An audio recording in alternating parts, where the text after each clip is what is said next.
বাংলাদেশে টোটালি একটা election engineering হয়েছে। এটা সেটআপটা অনেক আগেই করা হয়েছিল। কে কত আসন পাবে, কিভাবে পাবে। আমার যে ব্যক্তিগত এক্সপিরিয়েন্স, কেন্দ্র পরিদর্শনে গিয়েছিলাম, মাথায় এসে ঘুষি দিছে।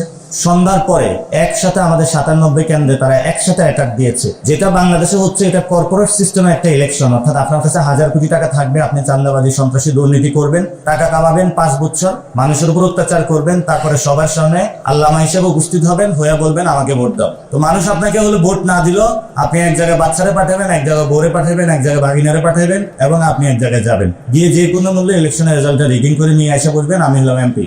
ইনশাল্লাহ মানুষ আমাদের উপর ভরসা রেখেছে। আমরা আপনাদের কাছে গিয়েছি, আপনারা আমাদেরকে ভালোবাসা দিয়েছেন পুরো বাংলাদেশে সাপলাকড়িতে। আমরা অতটুকু এক্সপেকটেশন করি না যে ভালোবাসা আমাদেরকে দিয়েছেন। একজন মহিলা, তার বয়স 90 এর উপরে, সে সাভার থেকে আমাকে ভোট দিতে এসেছিল, কথা বলতে পারে না, একজন ক্যান্সারের রোগী, ভোট দিতে এসেছিল। কিন্তু এই মানুষের ভোটগুলো হলো তারা চুরি করেছে। মানে সোজা কথা, এখানে ভোট চোর। একটা ভোট চোর যদি পার্লামেন্টে যায়, সে তো জনগণের পকেটের টাকা চুরি করবে, ব্যবসায়িক টাকা চুরি করবে, এমন কোনো জায়গা নাই যেখানে হলো সে হাত বসাবে না। তো মানুষ আমাদেরকে ভালোবাসা দেখিয়েছে। আমরা আগামীতে প্ল্যান করেছি যে মানুষের কাছে যাব, আমরা আরো কষ্ট করব বেশি, এবং আমরা একটা দাওয়াতি কার্যক্রম আমি চিন্তা করতে শুরু করব। যে সকল লোক চাঁদাবাজি সন্ত্রাসী করে, যা বলবো বাবা তুমি এগুলো আর করিও না, নতুন বাংলাদেশ গড়ি চলো, এবং তাদের বাসায় বাসায় যায় তাদেরকে দাওয়াত দিয়ে আসবো। এছাড়া তো আসলে কোনো উপায় নাই আমাদেরকে। আমরা বিভিন্ন জায়গায় ঢাকা 28 আমরা ইফতার করবো, 30 দিন 30 মসজিদে তারাবি বলবো, জনগণের সাথে যাব, যারা আমাকে ভোট দিছে তাদের বাসায় দাওয়াত খাবো, আর যারা চাঁদাবাজ সন্ত্রাস দুর্নীতি করেছে তাদের বাসায় হেদায়েতের দাওয়াত নিয়ে যাবো, যে ভাই এগুলা ছেড়ে দাও। এত মাঠে শক্তি নাই, সারাদিন আন্দোলন করবো, বাসায় যায়া ওরা দাওয়াতও দিয়ে আসবো। ওর বাসায় মানে খাওয়া যাবে না, কারণ এগুলো দুর্নীতির টাকা। আপনারা জানেন আজকে যে প্রোগ্রামটা হচ্ছে, এটা বাংলাদেশের সেই গণ অভ্যুত্থানের যে রেশটা এখন আমাদের মধ্যে রয়ে গিয়েছে। আজকের এই প্রোগ্রামে উপস্থিত আছেন অনেকেই এনসিপি সিনিয়র নেতৃবৃন্দ উপস্থিত আছেন, যারা জেল থেকে এসেছেন, এবং আরেকটা জেলে তারা এসেছেন। বাংলাদেশেও কিন্তু একটা জেল হতে যাচ্ছে। এক জেল থেকে আমরা মুক্তি পেয়েছি, আরেক জেলের মধ্যে আমরা যাচ্ছি।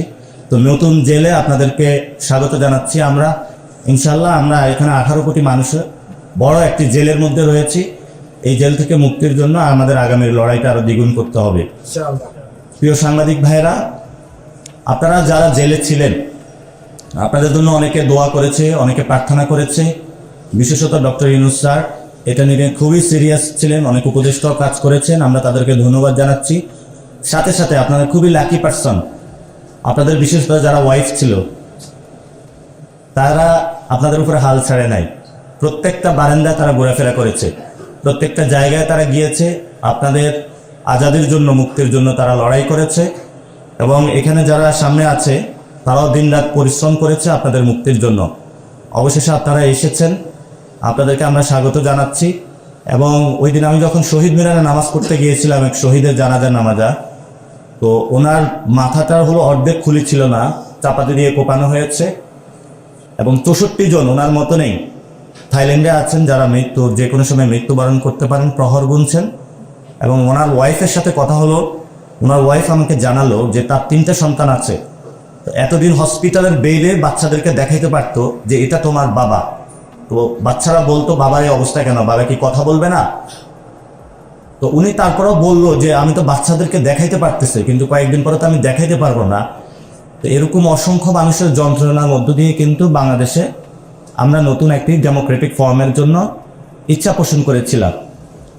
কিন্তু যে বিষয়টা বাংলাদেশে, এটা আপনারা যারা জেল থেকে মুক্তি পেয়ে এসেছেন সেটা দেখেছেন, বাংলাদেশে টোটালি একটা ইলেকশন ইঞ্জিনিয়ারিং হয়েছে। যেটা সেটআপটা অনেক আগেই করা হয়েছিল। কে কত আসন পাবে, কিভাবে পাবে। আমার যে ব্যক্তিগত এক্সপিরিয়েন্স, সেটা হলো কেন্দ্র পরিদর্শনে গিয়েছিলাম, মাথায় এসে ঘুষি দিছে, বিভিন্ন জায়গায় বাধাগ্রস্ত সৃষ্টি করেছে আমাকে। তারপরে হলো সন্ধ্যার পরে একসাথে আমাদের 97 কেন্দ্রে তারা একসাথে অ্যাটাক দিয়েছে, এবং আমাদের সবাইকে নাজেহাল বানিয়ে দিয়েছে। তো যেটা বাংলাদেশে হচ্ছে, এটা কর্পোরেট সিস্টেমে একটা ইলেকশন, অর্থাৎ আপনার কাছে 1000 কোটি টাকা থাকবে, আপনি চাঁদাবাজি সন্ত্রাসী দুর্নীতি করবেন, টাকা কামাবেন 5 বছর, মানুষের উপর অত্যাচার করবেন, তারপরে সবার সামনে আল্লামা হিসেবে উপস্থিত হবেন, হয়ে বলবেন আমাকে ভোট দাও। তো মানুষ আপনাকে হলে ভোট না দিল, আপনি এক জায়গায় বাচ্চারে পাঠাবেন, এক জায়গায় বউরে পাঠাবেন, এক জায়গায় ভাগিনারে পাঠাবেন, এবং আপনি এক জায়গায় যাবেন, গিয়ে যে কোনো মূল্যে ইলেকশনের রেজাল্টটা রিগিং করে নিয়ে আসা করবেন আমি হলাম এমপি। ইনশাল্লাহ মানুষ আমাদের উপর ভরসা রেখেছে। আমরা বাংলাদেশের মানুষের উদ্দেশ্যে যেটা বলতে চাই, আমরা আপনাদের কাছে গিয়েছি, আপনারা আমাদেরকে ভালোবাসা দিয়েছেন পুরো বাংলাদেশের শাপলাকলিতে। আমরা অতটুকু এক্সপেকটেশন করি নাই যে ভালোবাসা আমাদেরকে দিয়েছেন। একজন মহিলা, তার বয়স 90-এর উপরে, সে সাভার থেকে আমাকে ভোট দিতে এসেছিল, কথা বলতে পারে না, একজন ক্যান্সারের রোগী ভোট দিতে এসেছিল। কিন্তু এই মানুষের ভোটগুলো হলো তারা চুরি করেছে। মানে সোজা কথা, এখানে ভোট চোর। একটা ভোট চোর যদি পার্লামেন্টে যায়, সে তো জনগণের পকেটের টাকা চুরি করবে, ব্যবসায়িক টাকা চুরি করবে, এমন কোনো জায়গা নাই যেখানে হলো সে হাত বসাবে না। ভোট চোর তো আছে, এখন হলো চোর দয়। এটা আরো বললে ত্রিপল আরো বাড়ানো যায়, আর ভাগি না, একদম পুরো একটা গোষ্ঠী শব্দ হলো ভোট চোর। এই পরিস্থিতির মধ্যে দিয়ে যাচ্ছে। কিন্তু যেটা বাজে অভিজ্ঞতা হলো ইয়াং জেনারেশনের, তারা তো কেন্দ্র কেন্দ্র ছিল, তারা দেখেছে কিভাবে হলো বাংলাদেশে ভোট চুরি হয়েছে। তো আপনারা সাংবাদিক ভাইরা যারা আছেন, আগেও আপনাদের সাথে আমার নির্বাচন কমিশনের এখানে বারবার কথা হয়েছে যে বাংলাদেশে ইলেকশন যে সিস্টেমটা আছে, এটা টোটালি এটা একটা করাপ্টেড সিস্টেম। যেই সিস্টেমের মধ্যে আপনার অনেক টাকা প্রয়োজন হবে, এই টাকাগুলো হলো জনগণের পকেটের কাটা টাকা। এই পরিস্থিতি আসলে বাংলাদেশে চলতে দেওয়া যাবে না। যারা এই নির্বাচনটা করেছেন, আল্লাহর দোহাই লাগে, অনেক চাঁদাবাজ, সন্ত্রাস, দুর্নীতিবাজকে আপনারা সংসদে ঢুকিয়েছেন, এদেরকে কোনো মন্ত্রণালয় দিবেন না। যতটুকু হয়েছে ততটুকু সীমাবদ্ধ থাকেন। চুরি করেছেন, সিনা চুরি করতে যাবেন না। এখন আমরা বিভিন্ন জায়গায় শুনতেছি, কেউ যোগাযোগ মন্ত্রণালয়, কেউ ওই মন্ত্রণালয়, কেউ গৃহায়ণ মন্ত্রণালয়। আগে যা গণপূর্ত মন্ত্রণালয় চুরি হয়েছে সেগুলোর আমরা হিসাব পাইনি, আগে যা দুর্নীতি হয়েছে সেগুলোর আমরা হিসাব পাইনি। তো মানুষ আমাদেরকে ভালোবাসা দেখিয়েছে, আমরা আগামীতে প্ল্যান করেছি যে মানুষের কাছে যাব, আমরা আরো কষ্ট করব বেশি। যে মানুষগুলো আমাদের ভোট দেয় নাই তাদের কাছে যাব, যাতে তাদের মন জয় করতে পারি। এবং আমরা একটা দাওয়াতি কার্যক্রম আমি চিন্তা করছি শুরু করব, যে সকল লোক চাঁদাবাজি সন্ত্রাসী করে, যা বলবো বাবা তুমি এগুলো আর করিও না, নতুন বাংলাদেশ গড়ি চলো, এবং তাদের বাসায় বাসায় যায় তাদেরকে দাওয়াত দিয়ে আসবো। এছাড়া তো আসলে কোনো উপায় নাই আমাদের। তো জনগণ যারা আমাদের উপরে বিশ্বাস রেখেছে পুরো বাংলাদেশে, আমরা আপনাদেরকে ধন্যবাদ জানাই। বিশেষত আমাদের কয়েকটি আসন যেটাতে আমরা পাস করেছি, সেখানে হলো প্রবাসীদের ভোট। প্রবাসীরা অভূতপূর্বভাবে শাপলাকলি এবং আমাদের 11 দলীয় জোটে হলো ভোট দিয়েছে তারা। আমরা আপনাদের কোনো কিছু দিয়েই এই ঋণ বাংলাদেশে শোধ করতে পারবো না। বাংলাদেশ যখন বিপথে যাচ্ছে, প্রবাসীরা কিন্তু বাংলাদেশে গণ অভ্যুত্থান হয়ে গিয়ে এসেছিল, এবং আসার কারণে এই মানুষগুলো যারা বাংলাদেশে এসেছে, এরা যে বাংলাদেশে ফিরতে পারবে তাদের কিন্তু আশা ছিল না। কাউকে মৃত্যুদণ্ড দেওয়া হইতো, কাউকে আজীবন জেলে রাখে দেওয়া হইতো। তারা বাংলাদেশে ফেরত এসেছে, মানে কি নতুন বাংলাদেশ সৃষ্টি হয়েছে। তা আপনারা ভোট দিয়ে নতুনভাবে বাংলাদেশকে জাগিয়ে তুলেছেন, গণ অভ্যুত্থান হচ্ছিলেন, আপনাদের দিকে আমরা তাকিয়ে আছি।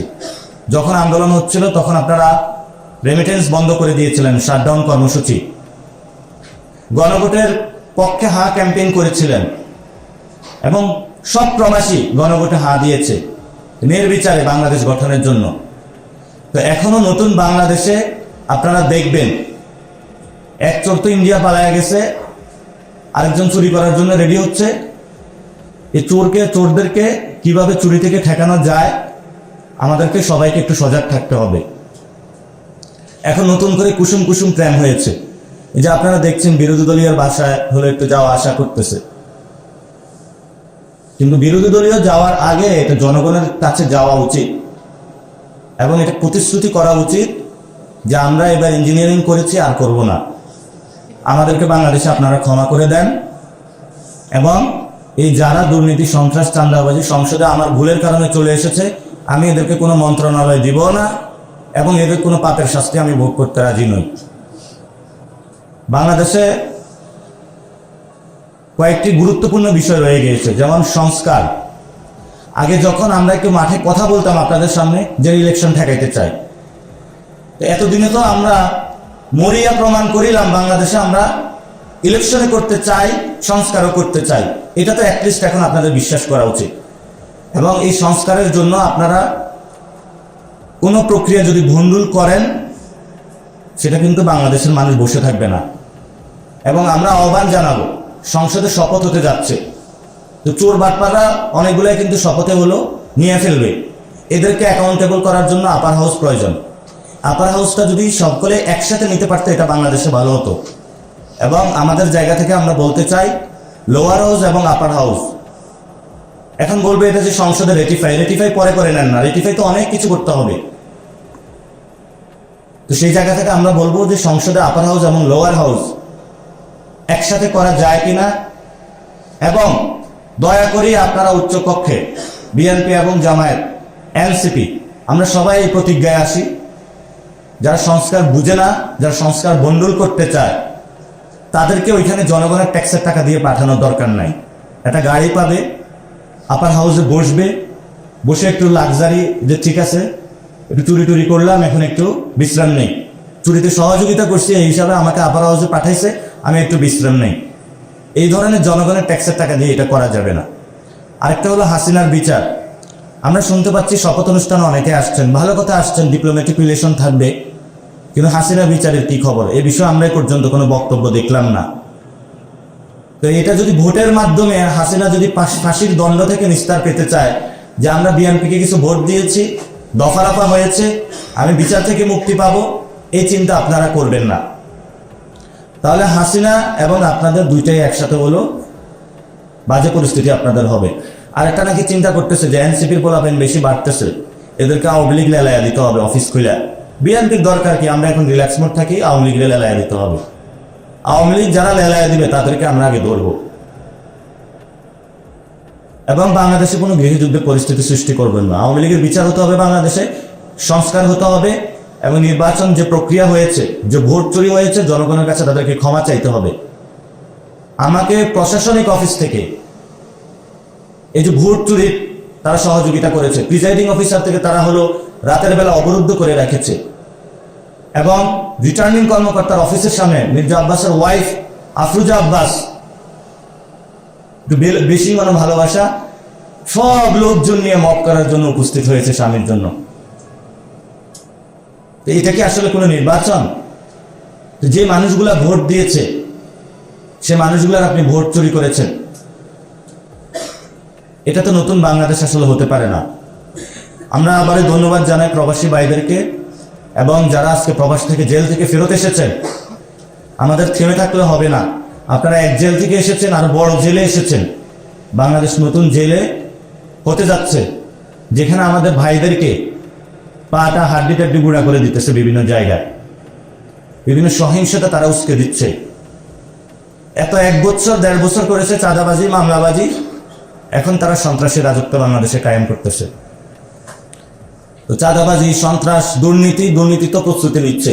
সব দুর্নীতিবাদ যারা আগে দুর্নীতির সাথে সংশ্লিষ্ট যাদের নাম ছিল তাদেরকে আমরা শুনতে পাচ্ছি আবার এই মন্ত্রণালয়ের দিকে নিয়ে দেওয়া হচ্ছে। এটা আসলে কোনো নতুন বাংলাদেশ না।